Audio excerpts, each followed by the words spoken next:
What's it like for you when things suddenly shift? So your normal patterns suddenly get thrown out of kilter because something external has affected them. Well, as you can see behind me, it's a very different picture than we normally get down here. The waves are absolutely thumping in today. Do you have a default or a base plan that you can refer back to? So if some crazy idea comes into your mind, or there's a huge emotional impact on your life, is there a plan, be it personally and financially, that you can refer back to that sort of keeps you on track, keeps you true to what your real purposes are? So today we're going to be looking at why having a clear financial and a financial life plan can actually keep you on track, keep you true to your real purpose, to help you make decisions in the heat of the moment that don't impact on your real purpose, your real point, and what it is that you really want to achieve. It reminded me of a client that I work with. During our work together, we had a lot of insights and discussions about what was really important to their future lives and how they really wanted to live. And from their point of view, what they really wanted was the ability to do the things they really wanted to do, to travel when they wanted to have comfort around money, not to have any worries or burdens. And I guess if you link all of that together, it comes down to freedom. One day, however, I had a phone call from them and they said, "Oh, we've been offered the chance to buy a barn."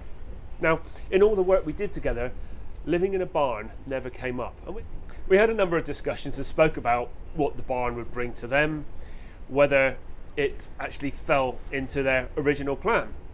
And of course, they were swept up in the emotions of what was now going on. And so by using what we sort of view as a base point, which is the key work of our financial life planning with them, our sort of base point or default then showed them the qualities that they really wanted and how they might have to compromise these if they went and bought the barn.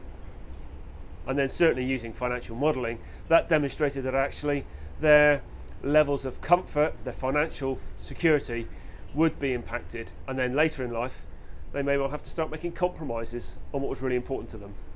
The long story short, they didn't buy the barn, but from their point of view they can now continue to live the life that they really want, with a freedom, with a flexibility, and knowing that it's pretty true and close to how they wanted to live. And so by referring back to what it was they originally wanted to achieve when we did our first planning together, with a clear mind and without emotion and sentiment and all the excitement of a potential project coming in the way, we were able to understand what they really wanted and keep them on track. Now the actions for today are to write down your ideal existence, your ideal plan, your ideal life. How would that really look if you could choose? And if you're having trouble putting that together, email me or drop me a comment in the box below and I'll send you some templates that we can use to help support you figure all of that out.